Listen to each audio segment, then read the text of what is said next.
Very good morning, all of you students. This is Neeraj Pandey, your history teacher. Today we will start topic the three orders peasants. We have already discussed about the three orders in history chapter. The first is clergy, and the second is noble, and the third is peasant. This class and this order is in a very poor conditions.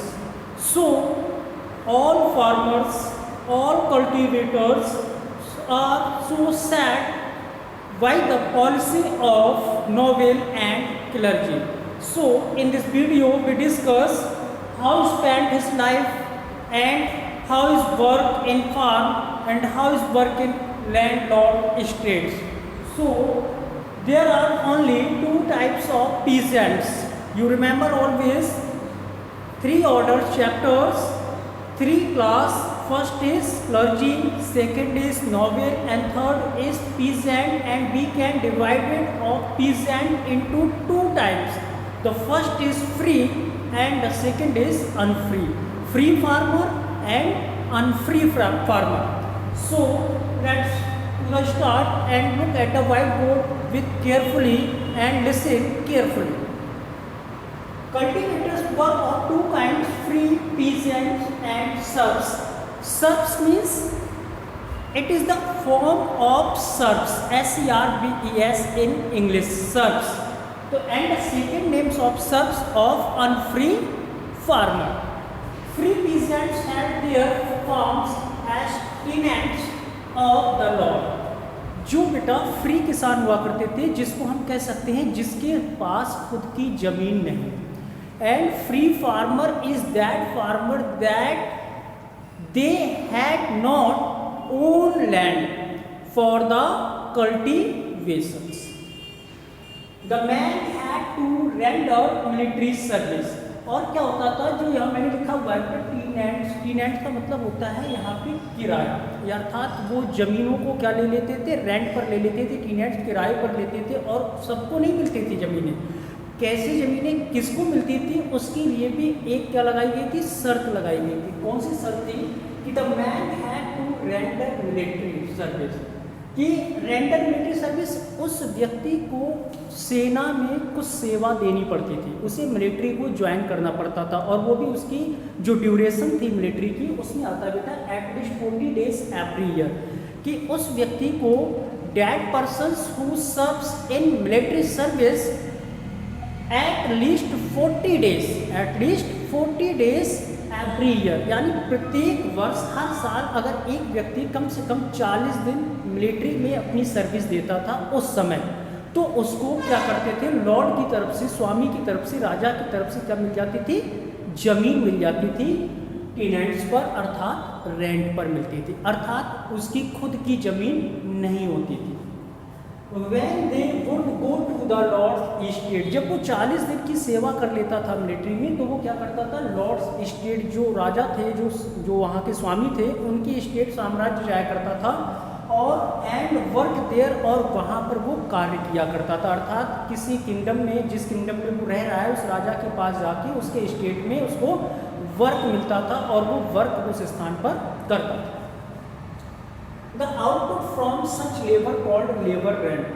और इस प्रकार की जो output मिलती थी और जो उस समय की ये लेबर जो जाके कार्य किया करती थी, वर्क किया करती थी, कल्टीवेशन किया करते थे, तो उसको कहा जाता था लेबर रेंट, अर्थात किराए की मजदूर. अर्थात जो काम के बदले में क्या मिले, उसको कुछ ना कुछ उसको रुपया मिले, अनाज मिले, जो भी मिले. लेकिन उस समय देखते हैं आगे कि इसमें उस समय उन लोगों को मिलता क्या था, would go directly to the lord, और वो कहा जाया करता था, सीधे जो भी किराया मिलता था वो सीधे directly to the Lord's.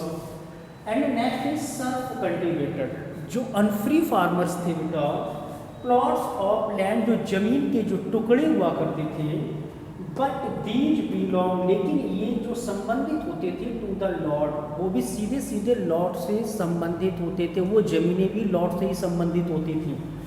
Much of the produce from this land, और जितना भी वो उसमें प्रोडक्शन करते थे, जो भी उस समय क्रॉप्स करा करते थे, फसल किया करते थे, उसका अधिक से अधिक वो क्या करते थे, to be given to the lord, और वो लॉर्ड को देना पड़ता था एज अ टैक्स के रूप में। और देखिएगा बेटा उस समय जो टैक्स चलता था उसका जो नाम था, हम बात कर रहे हैं वेस्टर्न यूरोप की, तो उसमें मैंने देखिएगा look at the black white board, tally is a kind of tax in that times in 3 order tax. They received no wages, और इसके बदले में उनको कोई मजदूरी नहीं मिलती थी। वेजेस का मतलब होता है बेटा उस समय उन्हें कोई मजदूरी उस कार्य की नहीं मिलती थी। एंड कुड नॉट लीव, और वो छोड़ भी नहीं सकते थे द स्टेट, उसके साम्राज्य को, विदाउट द लॉर्ड्स परमिशन। जब तक राजा परमिशन नहीं देगा तब तक आप उसकी खेती का काम छोड़कर जा भी नहीं सकते थे। तो आप सोचिएगा कि जो सबसे दयनीय स्थिति थी, पुअर कंडीशन थी, वो पीजेंट की हुआ करती थी इन दैट टाइम में। 2 प्रकार के पीजेंट हुआ करते थे, एक फ्री और दूसरा unfree. But in the same way we can say that farmer that is free have no own land but tenants, अर्थात वो किराए पर उनको ज़मीनें उपलब्ध हो जाया करती थी और उसके बदले में वो टैक्स भी दिया करते थे। बेटा beside seeds womens and childrens are also in work. Womens bobs clothes, made candles and the childrens in that time कि वेरी हार्ड वर्क। चिल्ड्रंस भी जो होते थे वो बहुत हार्ड वर्क किया करते थे, और जो औरतें हुआ करती थी वो मैंने आपको बताया कि वो कभी कभी कपड़े बुनती थी और क्या करती थी, मोमबत्तियाँ वगैरह बनाती थी। And all labours of any other kind they make the road, they make the bridge and they make the buildings, so high buildings, so very different types of labor in that time, but their condition is so poor in that time. Thanks for watching and see you in next video.